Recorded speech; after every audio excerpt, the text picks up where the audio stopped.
go over it today so that we can move to talking about i'tikaf and Laylatul Qadri tomorrow, inshallah. What are we going to be looking at today? Someone specifically asked that question that we should talk about Ghusl. That is the bath of Janaba and all that in our previous sessions. So the person asked that, and so inshallah we are going to be going through that today, inshallah. So what do we understand by Ghusl in Islam? When you hear Ghusl, a lot of people hear it. So what exactly is Ghusl? So al-Ghusl is ta'amimu al-badani bil-ma. Is for you to wash all parts of your body with water. So that is what is called al-Ghusl. And it is an extant ruling from Allah subhanahu wa ta'ala. Allah says in the Quran that وَإِن كُنْتُمْ جُنُبًا فَاتَّطَهَّرُوا, that whenever you have sexual intercourse with your spouse, you should always find every possible means to cleanse yourself of that. And Allah also says in Surah Al-Baqarah, وَيَسْأَلُونَكَ عَنِ الْمَحِيدِ, they are coming to ask you about al-mahid, about the menstrual period. قُلْ هُوَ أَذَى, tell them that it's a form of dirt.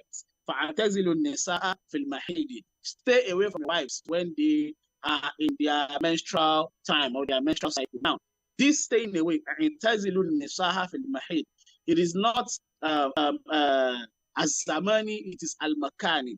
As-zamani means that it is not the time that they are doing their menstruation that you stay away from. It is the place that they are doing their menstruation from that you stay away from. The Yehudi and Nasara, the Jews, Qabla Bi'isati Rasul, before the prophets were raised up, used to even chase their wives away, once they are having their periods. Before this verse, particularly this verse came, and the explanation of this verse by Prophet Sallallahu Alaihi Wasallam saying that no, do not chase your wives away because they are going through their menstrual period. What you should do is the place. It is the place, al-makani, the place that they do their haid, that is their menstrual period, that you should stay away from, not them physically. That you don't stay away from your wife because the person is actually doing menstruation at that moment. And Allah subhanahu wa ta'ala, the Prophet sallallahu alaihi wasallam also mentioned that you can do everything with her whilst she's doing her menstruation, illa nikah. The only thing you cannot do with her is to actually have sexual intercourse with her during a period. You can do every other thing. You can mubashara, you can romance, she can romance you, you can romance her, you can do every other thing. The only thing you must not do is to get to the place where she does menstruation from. So, and we have an hadith recorded by Aisha radiallahu anha, also recorded in Sahih Bukhari or Sahih Muslim, where Aisha radiallahu anha mentioned that whenever the wives of the Prophet sallallahu alaihi wasallam are having their menstrual cycle, the Prophet would command them to go and cover the place that they are menstruating from. So just like we have today, that we have people wearing pads and all that, and then Summa Yubashiru, and then after that, he plays with us, he romances us and all that. So that's just to clarify that you don't stay away from your wives because they are having their menstrual period. It is the place that they are menstruating from that you stay away from. So Allah says, وَلَا تَقْرَبُوهُنَّ حَتَّى يَطْهُرْنَ, do not go near them in that place until they actually cleanse themselves.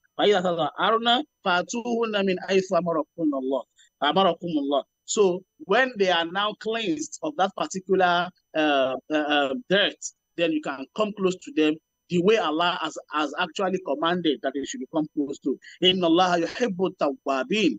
Allah loves those who seek forgiveness all the time. Wa yuhibbul mutatahhirin. And He also loves those who do at every point in time try to cleanse themselves. So when is Ghusl compulsory? Now that's just what Ghusl means. Now, when is Ghusl compulsory? So Ghusl is compulsory in 5 different ways, on 5 different things. The first one of it is khurujul maniyyi bishahawati fi nawmi aw liyaqza min dhakarin wa untha wa huwa qawlu 'ammatil fuqaha. The first one is that whenever what we call al-maniyyu, sperm, or sexual fluid, comes out from a man or a woman whether he's sleeping or whether he is awake. So whenever that comes out of that person, then it is compulsory on that person to actually take their ghusl, which is their bath. Whenever sperm comes out of your or sexual fluid comes out of you, whether a man or a woman, then you are bound to actually take your ghusl. So this is evident with the hadith of Abi Sa'id al-Khudri, who says, Prophet ﷺ said, Al-ma'u min ma'in. Anything that makes al-ma'u, that is any form of water, comes out of your body, then you have to cleanse it with another water. I will also have an hadith from Salama, one of the wives of the Prophet ﷺ, who says that Sulaym, that mentioned to her, the Prophet ﷺ says, "Inna Allah la yastahi min al-haq," that Allah does not dissuade away from saying the truth. فَهَلْ عَلَى الْمَرْأَةِ غُسْلٌ إِذَا احْتَلَمَتْ? And so she asked, is it compulsory for a woman to take ghusl when she dreams, have what we call wet dreams? And the Prophet ﷺ says, "Naam, yes, it is compulsory. If she sees any form of fluid, that is sexual fluid from a body." This was recorded by Imam Bukhari and Imam Muslim. So and others that are talking about that, the fact that anytime any form of sexual fluid comes out of your body, then it is compulsory on you to take ghusl. So under this particular context, we have some other context you have to look through. One is that if that particular mani comes out, that is the sexual fluid comes out, and you are not sexually active, it just came out of its own volition, maybe because the person was sick, or maybe because shiddati al-bard, maybe too much cold, and then that it comes out, then fala eligible ghusl. That person is not it is not compulsory on that person to take any form of bath. So the other part is that is a talama walam yajid maniyan. If the person has wet dreams and does not release any form of release, does not come out of that body, that person too is not. It is not compulsory on that person to take its bath. So also, if the person dreams, but when he wakes up, what he saw is not really the sexual fluid that we call sperm. Maybe it's something else entirely. Then it is not compulsory for that person to take his bath too. Now, so the other part, the other one is that al-kitanan, when the two circumcisions meet together. What are the two circumcisions? The male genitalia and the female genitalia.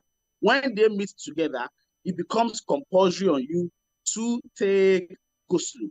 Everybody knows that whenever you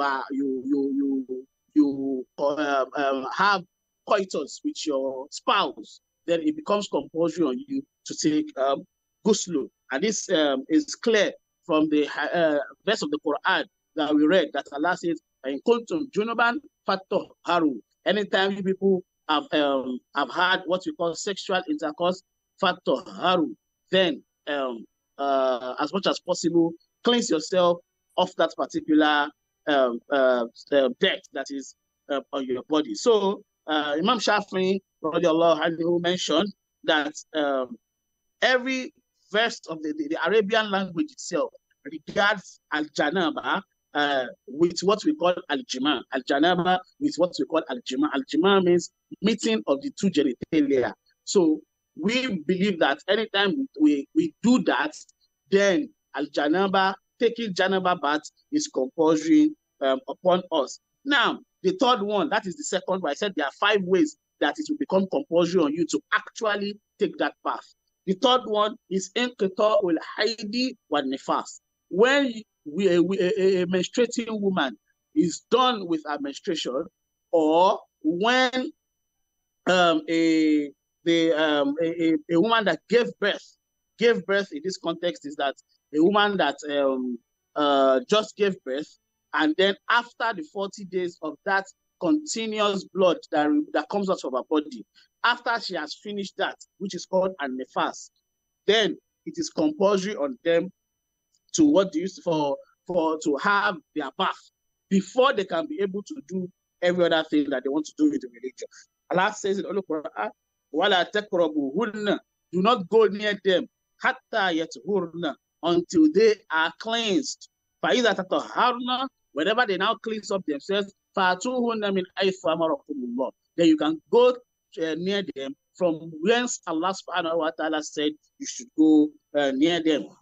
From the hadith of Rasulullah sallallahu alaihi wasallam to Fatima bint Abi Hubaysh radiyallahu anha says, and the Prophet says, leave salat قدر الأيام التي كنت تحيدين فيها so leave salat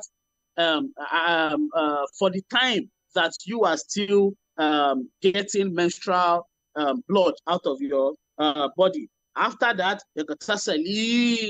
then take your bath, wasalli, and then you can pray afterwards. This particular hadith was recorded by Imam Bukhari and Imam Muslim. For on all this, it is clear that if a woman is performing is in a menstrual period, but a lot of people have agreed that al-haidu can be fast. The Sahabas came to the agreement that al-haidu, that is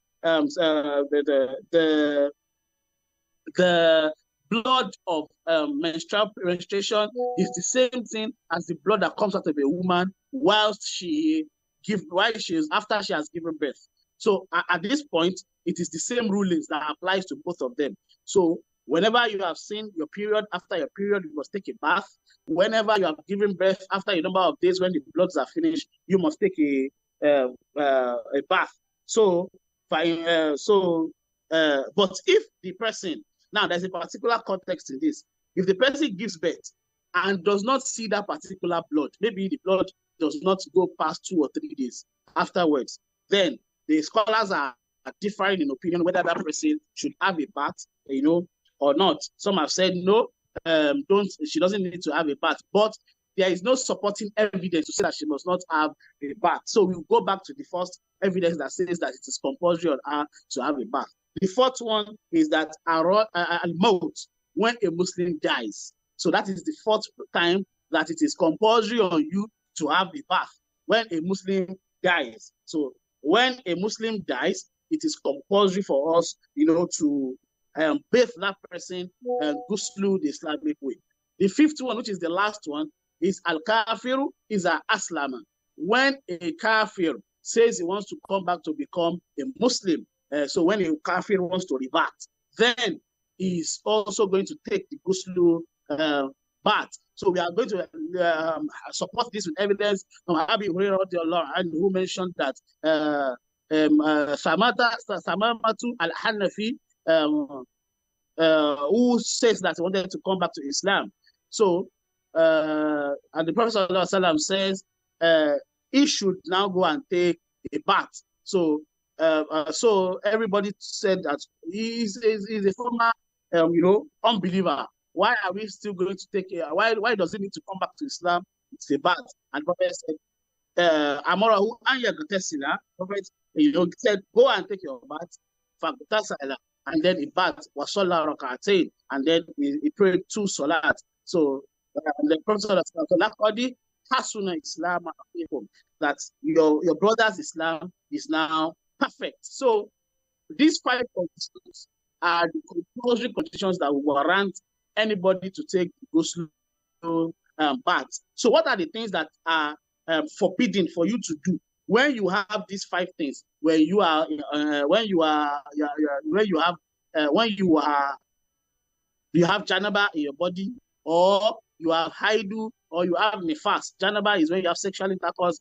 Haidu is when you are menstruating, and nifas is when you have just given birth. And then when you are a kafir who is not a Muslim, what are the things you must not do? The first one is as-salat. You do not pray salat. Second one is al-tawaf. You do not do tawaf. When you get to Hajj or Umrah, you cannot do tawaf. So masul mashaf, you don't touch the Quran. So when you are in the state of janaba or in the state of haid, that is if you have sexual intercourse, or you have just you are just releasing menstrual blood, you do not touch the Quran. So these are the things that you do not do when you have when you are having any of this unpurified blood coming out of your body. The other one that is of contention is al-maqfu fil masjid. That can this person go to the masjid or not when he has janaba, so in his body. So other forms of bath that we might not really know. So one of them is Ghusl Juma, the bath we take on this particular day, on the day of Juma. It's a sunnah bath that the Prophet ﷺ said we should, as much as possible, try to take before going for the Juma prayer. So the other one is Ghusl al-Eidain, when we want to go for Eid, that is the Eid after the month of Ramadan, or the Eid after Tawaf, after the Zulhijjah, that is the 10th day of Zulhijjah, that we go for the Eid al-Kabir. So every of this, both the Eid al-Adha and the Eid al-Fitri, we should take a bath before going for that Eid. So the other one is when you want to enter Makkah, you take another bath, or when you want to go to Arafah, you are enjoined to take another bath. So all these comes together are the other types of bath that we have. Inshallah, tomorrow we will now go to how do we perform the bath itself.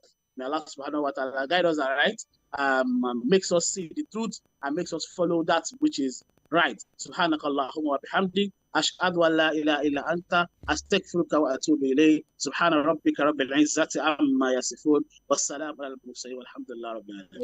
Jazakumullah khairan, ya Ustaz. Let's begin with the questions right away. 0700, no, let's not do 0700. That's 0201 465 7190. That is 0201 465 7190. If you've got questions for Ustaz, you can ask your questions right now. That's 0201 465 7190. Now, if you've sent in your questions via WhatsApp, I'm going to start from the WhatsApp messages right away. The WhatsApp number is 0809 597 5805. That is 0809 597 5805. You can ask questions regarding the topic. You can also ask any other questions regarding the deen, regarding the religion of Islam as well, okay? Whatever it is that you're not clear about, whatever it is you're not clear about, feel free to ask the questions, okay? Abubakar on WhatsApp says, my question is, if senior one send junior one to go and buy alcoholic drink, is it haram for the junior one, you mean? Okay, all right. Because he put he did haram for the sendee. I don't know if there's anything like Zendi, but yeah, it says. Yeah, so it's haram for anybody, a Muslim, to touch anything that has to do with alcohol, anything. The hadith clearly states that the person that makes it, the person that sells it, the person that distributes it, anything, any part of the value chain of alcohol production and consumption, it is haram for a Muslim to do any part of it. So we should be wary of the people that send our children, all these things. We should take our children away from allowing people sending them to go and commit sins in the sight of Allah. There is no need for us to allow them to go and be buying alcohol and all that. In fact, we should stay away from people that actually take alcohol as much as possible and pray that Allah takes it away from them. That's if they are Muslims.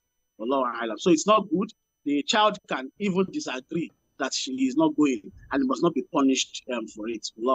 Adeshawa from Ikorodu says, what is your take on if you forgive someone but decides not to have anything to do with that person again? That's number one.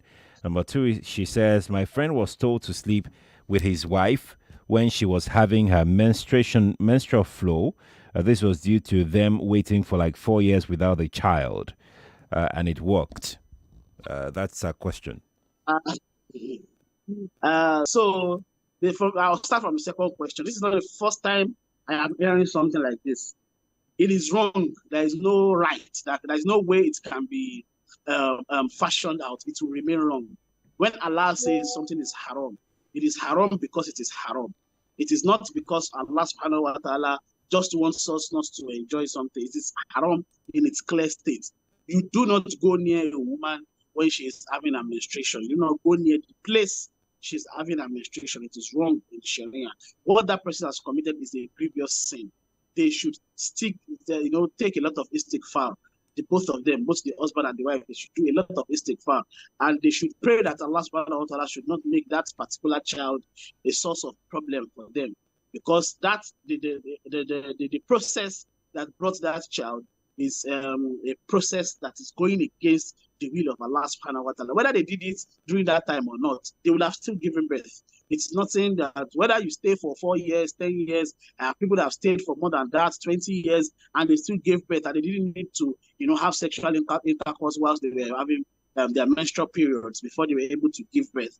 So we should not allow people to come into our minds with all these dirty innovations, that have no basis in the religion. So it's Allah that gives children. Allah says in the Quran, "Yahabu liman yashau inathan wa yahabu liman yashau." So it is my gift.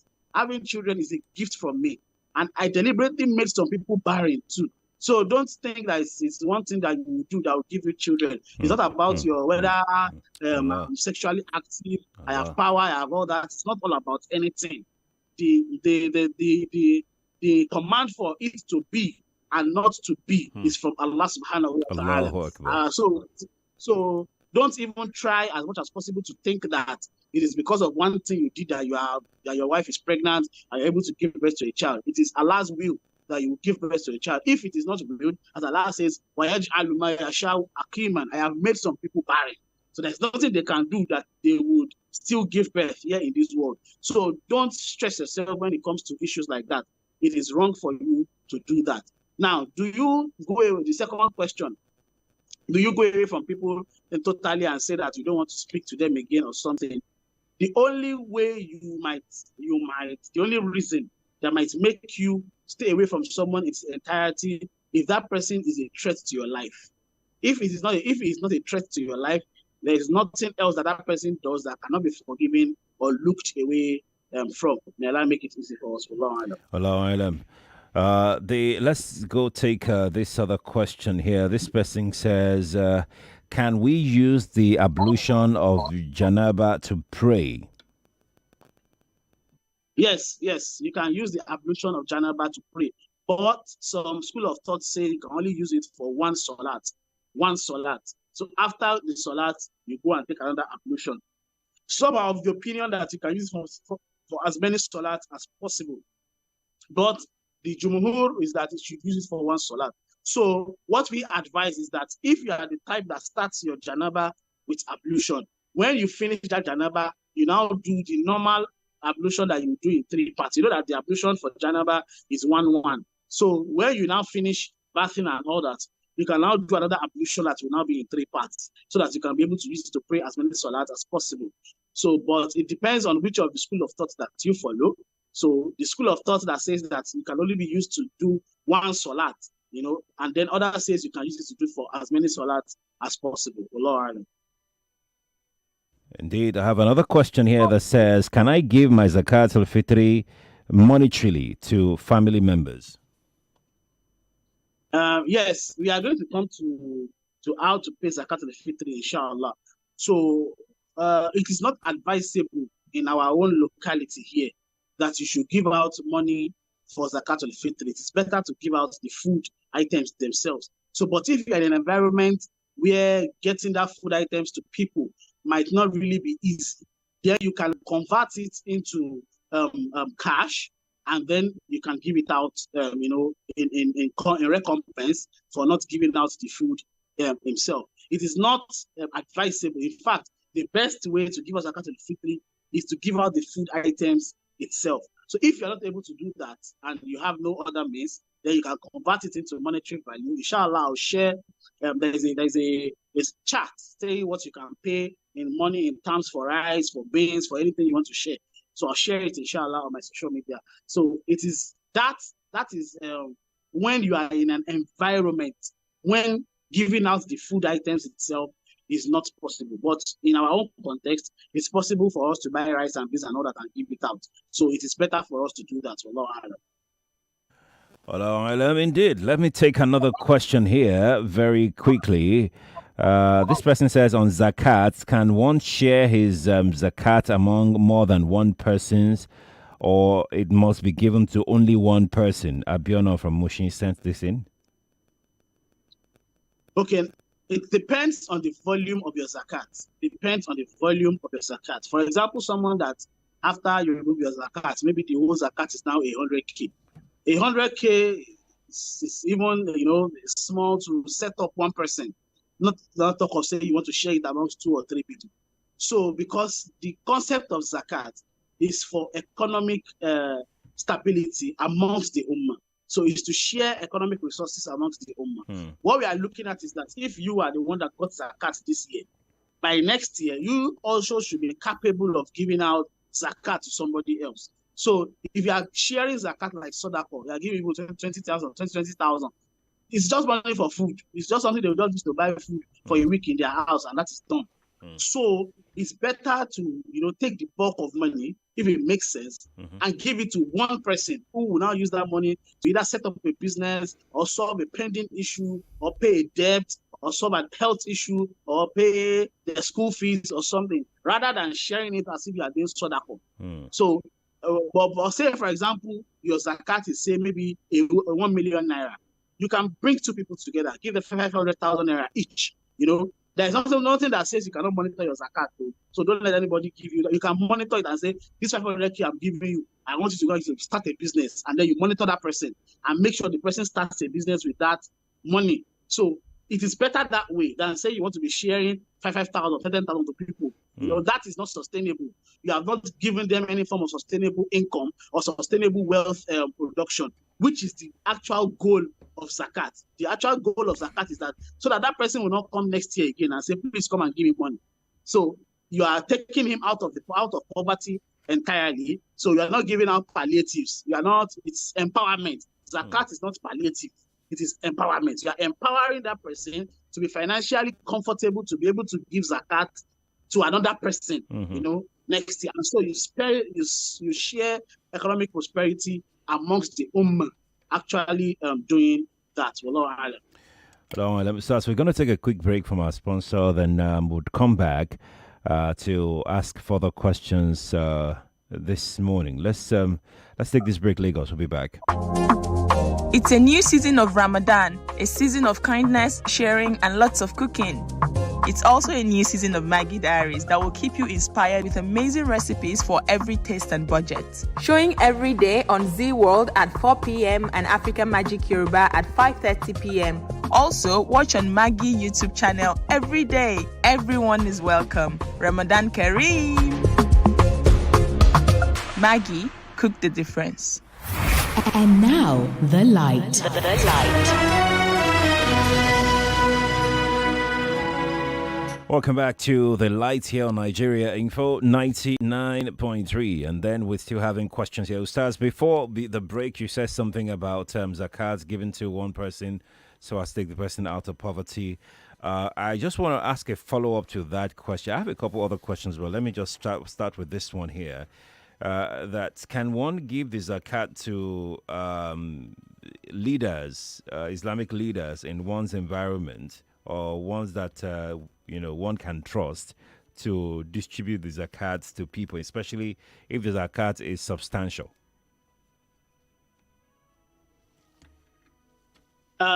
Yes. In fact, those people, there are people that you are supposed to give zakat to. So when the day we get to the talk of zakat, we'll expatiate on that. So one of them are the Amilina Alayha, which are the scholars that are going to work for that zakat to actually be shared about. So this must be people you trust 100%, and then they have that they have had experience sharing things like this. Now, there are some foundations. You see, the Zakat Foundation and all that. Some people have said that it's in 2 ways.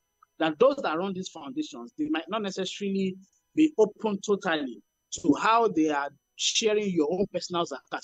They'll have a pool, so they don't know who they are giving yours to and all that. And so the other part of the sunnah, which is to monitor that zakat, you will not be able to do it because you don't know who they are giving yours personally, to. But if you give it to an imam now and says, Imam, Ustadh, I'm giving you this 500,000 as my zakat.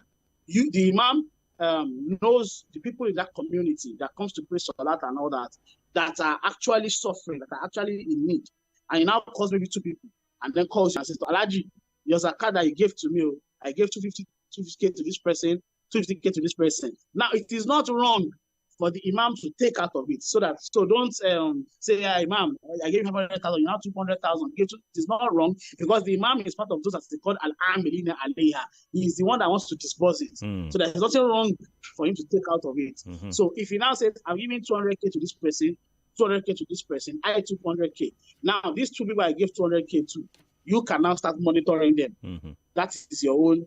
I have done my own part. So there is nothing wrong in giving it out to people. Now, it is different from saying they are building a masjid now. You now take your zakat and say, I want to put it into this masjid. So scholars are differing in opinion about that. That might just be you doing sadaqah. But zakat is for empowerment. It's not for, I want to build a masjid, I want to build a school, I want to build something. No, it is actually for empowerment. So you must empower people. So you can give it to scholars, or you can even give it to people that that these people would actually do it the right way. Allahu Alam. Ustadh, let me, before I go back to the WhatsApp platform, let me ask you a couple of questions on the topic that we treated today. And first is the Ghusl Janaba, when it's appropriate to have it, based on this question that if a husband meets his wife during Ramadan, during the day Ramadan, but then there is, because human flesh and everything, then there is no discharge whatsoever between them. Is he going to, especially from the man's side now, is he going to observe Janaba? Has that vitiated his fast or the wife's fast? Is the wife going to observe Janaba as well? So essentially, let's say they have started the coitus, then all of a sudden, they realize that, I was be like, then I was late. Then, they separated, and then, what's the position of the dean in that regard? 100% their fast is vitiated, and they are liable to pay 60 fast as expiation for that sin that they've committed, 100%. Now, as I mentioned earlier when I was discussing that, one of the ways that that the bath becomes compulsory on you is when alikitanan, the two circumcised genitalia, meet, whether there is a discharge or not. So far, the two genitalia are met, then it is compulsory on you to have your bath. Now, it is another context entirely where you now, have coitus in the afternoon of Ramadan. May Allah forgive you. So that one is it's not something we should joke with at all. The Prophet didn't joke with it. To people that it's happened to do in the life of the Prophet was angry at them even before telling them this is what they should go and do. So we should be very careful. And this is most especially for newly married couples that marry a week before Ramadan, some days before Ramadan. So you people should stay away from yourself as much as possible. You still have a lot of time, to explore each other in the nights of Ramadan after you have broken, your fast. So it is wrong for you to have done that, and it is compulsory to have your bath, and that particular fast of that day has been spoiled. And the return of that will be the both of you fasting 60 individually, to expiate that particular sin. Allahu Alam. Let's take one or two calls as we prepare. Okay, that call has dropped, so I'm going to hang up on this call now. Besides, my other question regarding this particular topic is pretty straightforward. Let's say that a husband, for instance, and his wife, they were together, not during Ramadan now, right? Not during Ramadan, but they were together and they started, getting intimate. There was nothing with the husband. There was nothing with the wife. At some point during the intimate moment, but then it gets to some point, there's something that came out of the wife, or there's nothing that came out from the husband. Who gets to perform the janaba out of the two of them? It's just like what I mentioned earlier on. So far, the genitalias are met, whether there was a release or there was no release. So far, they've met. It is compulsory on both of them to go and have the bath.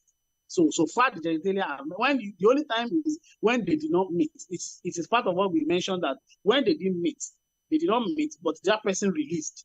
Maybe whilst they were fondling themselves or romancing themselves, there was a release. So that one is either it's on the basis of both, whether you are supposed to have your bath or not.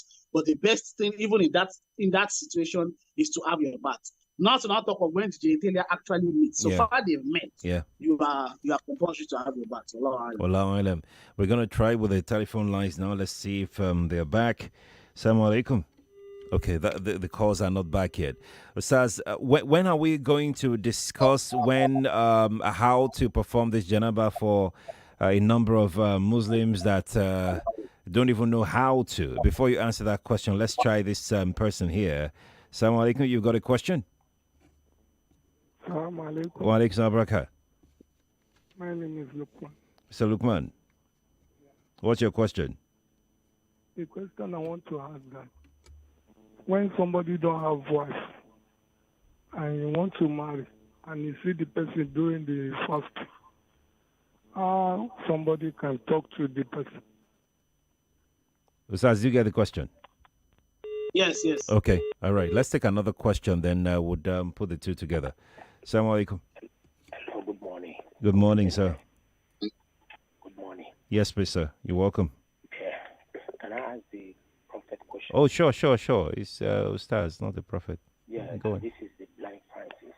For sake of Prophet Muhammad, for sake of his fasting, can prophet help a blind man like me or something to eat this time around? Sorry? Can he do it? Can what? Can prophet help a blind man like me, Francis? For sake of Prophet Muhammad, sake of his fasting, can prophet help me for something to eat, to give you something to give me to eat? Even some not belongs to the religion.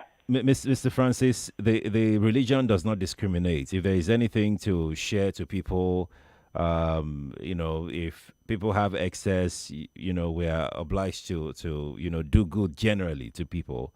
But Ustaz, let me take another question now very quickly. That wasn't a question at all. Let's because of time, we're obviously almost out of time. Let's take the other caller's answer. Okay, so how do you speak to someone that you see as a potential? Yes. You now met in the afternoon of Ramadan. So how do you speak? Well, the first thing is this. You are not supposed to speak to her, even if it is the afternoon, even if it's not in Ramadan. So what you do is to look for someone that is close to her family. So then you can now go through that person to her family. We misjudge these things. The first person you talk to when you meet the potential is not her herself. It's people around her. You get to know her, ask about her from people in our community, and then you get to know the parents and all that. If you now find out that it looks as if from all this information I've gathered, I'm not just about the beauty or any other thing. Now every other thing I have gathered, then yes. Then you can now go and speak to somebody that is close to her. Maybe a brother, a junior sister, a elder sister, a uncle, a father, a mother. And then they are the ones that will now call her. So this person came home. Have you seen him? Do you like him? Yes or no? Then after they have given the consent that, she has now said, yes, it seems I like him.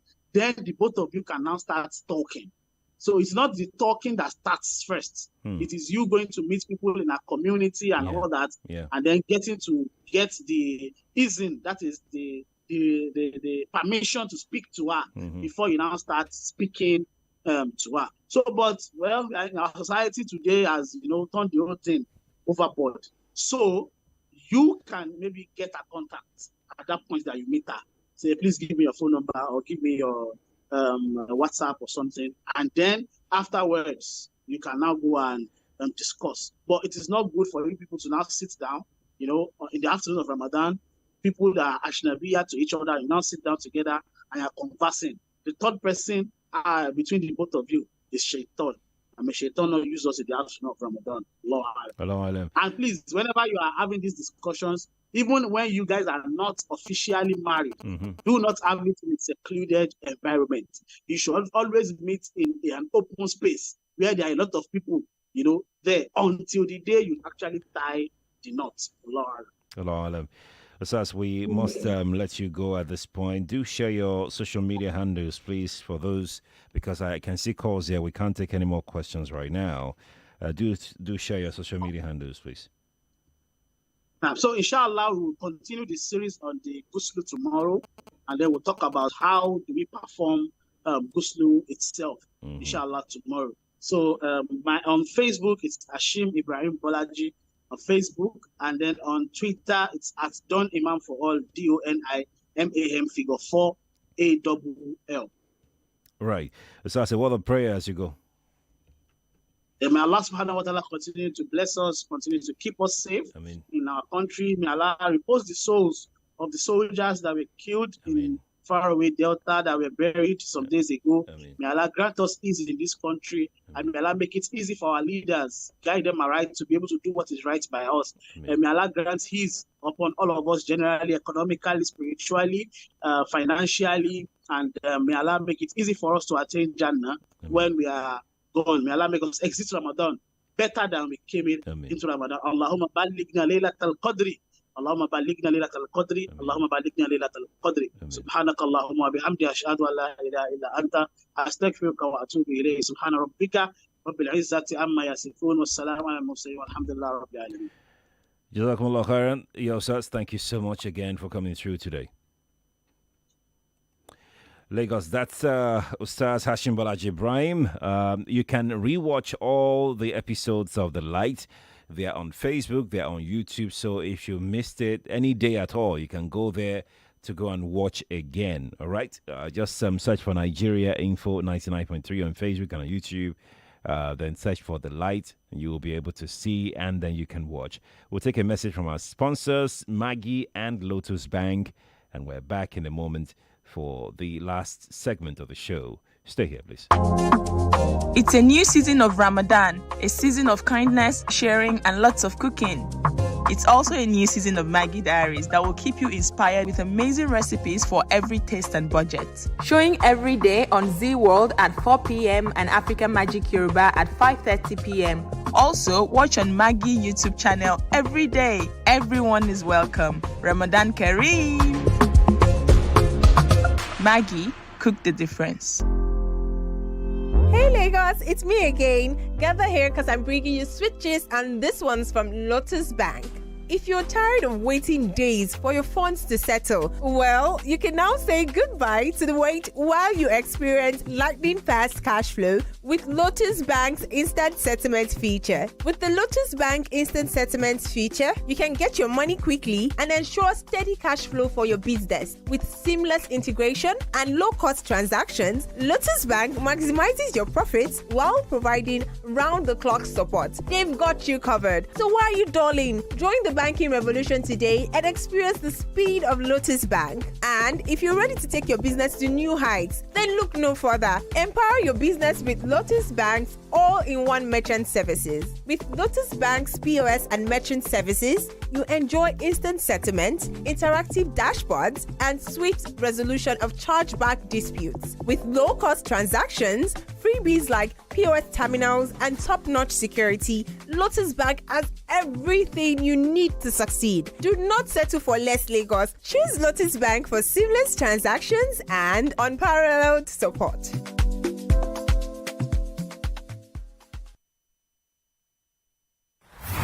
And now, The Light. The Light.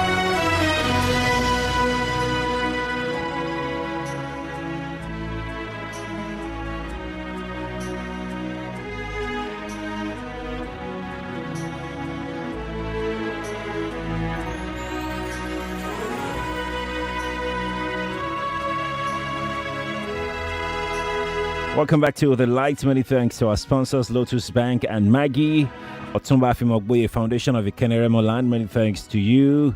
And also to the Servant of Allah, Anonymous Servant of Allah. Many thanks to you as well. Now, let me quickly pass this announcement. Mr. Yusuf Adediran, please, if you're listening to me, send your account details right away.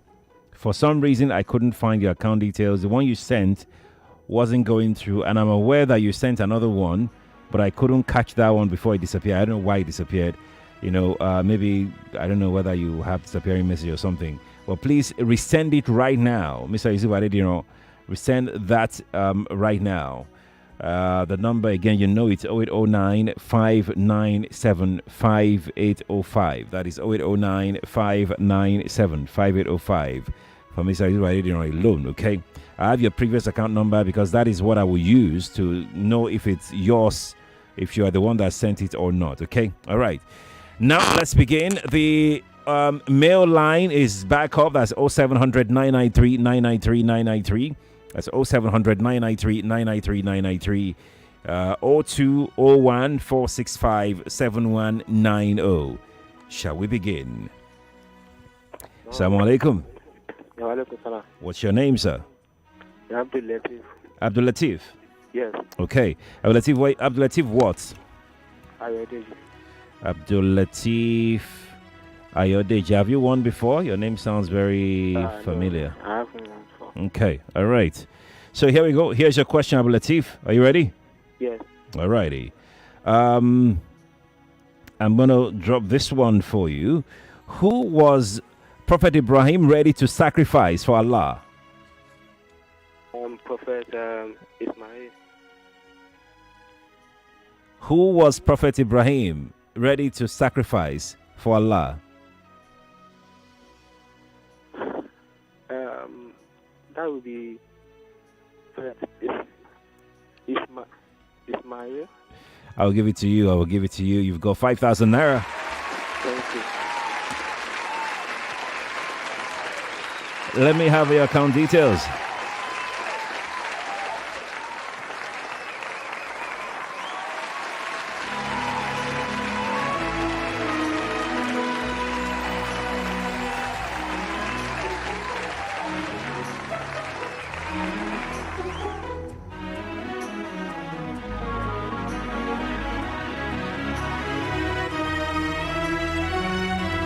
All right, Abdul Latif, thank you for winning, okay? Thank you, sir. All right, thank you. Let's take another call very quickly. Abdul Latif, thank you. Here we go with another one. Assalamu alaikum. Hello. Assalamu alaikum to you. Wa alaikum salam. What's your name? This is Ashata. Ashia, okay. Ashata what? Ashata Olumide. Olumide. Okay, all right. So here's your question, huh? Okay. Okay. What is the shortest surah in the Quran? Shortest surah? Yes. In the Quran? Yes. Surah Al-Kawthar. Surah Al-Kawthar. Ashia, you've won 5,000 naira. Alhamdulillah. Let me have your account details. Okay.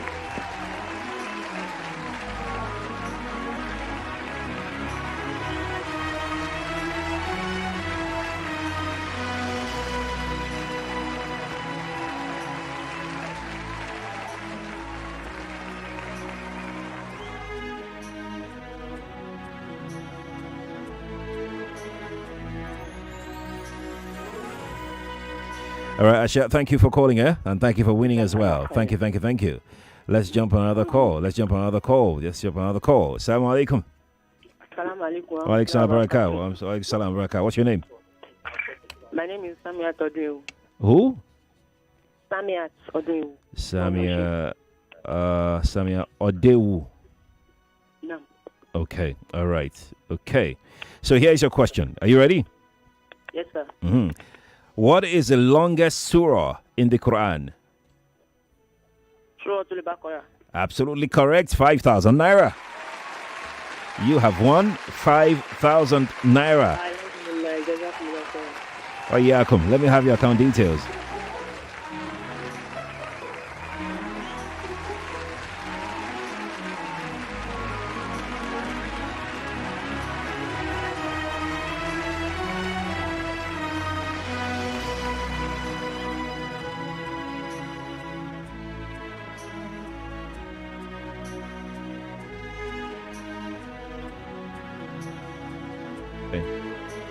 All right, congratulations to you then. Thank you for trying. All right, 4:55. Let's see who is here. Assalamu alaikum. Assalamu alaikum to you. Wa alaikum salam. What is your name, sir? My name is Fadilullah Jami. Fadilullah Jami. Have you won before? Yes. You can't win again, huh? It's only once you can play and win, huh? Fadilullah, because that name, rang a bell the moment you mentioned it. Assalamu alaikum to you. Wa alaikum salam. What's your name, sir? Abdulafiz. Abdulafiz what? Ibrahim.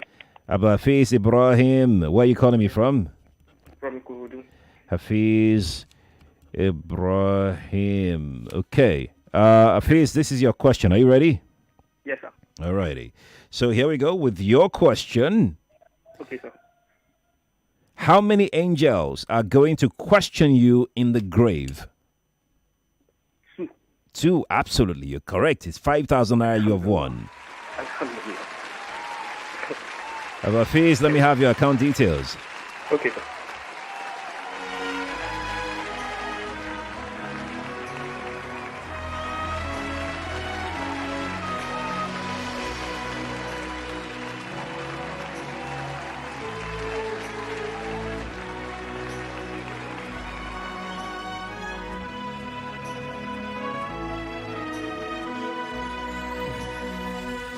Abdulafiz, thank you for winning, all right?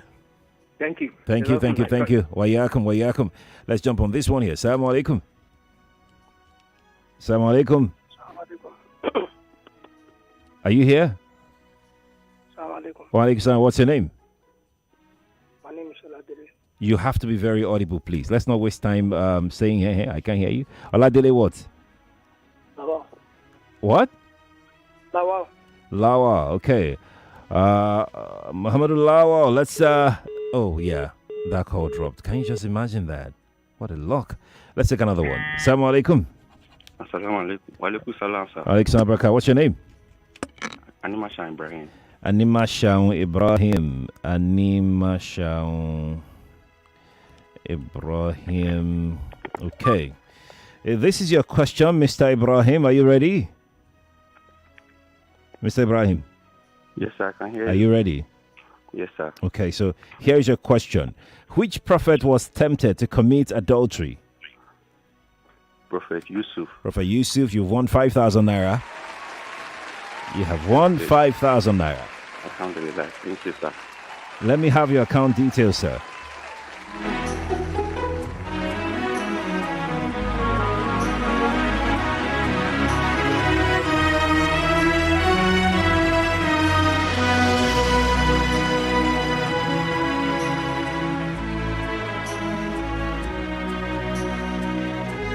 You said access, right? Yes, sir. Okay, all right. Thank you for playing. We have to go now. 1, 2, 3, 4, 5. That's 25k. We have 25k given out today, but we must go. Tomorrow we'll continue with the part 2 of the Ghusl that we treated today with Ustadh Hashim Balaji Ibrahim. But in the meantime, stay here on Nigeria Info 99%. If you want to follow me on social media, you're free to do that.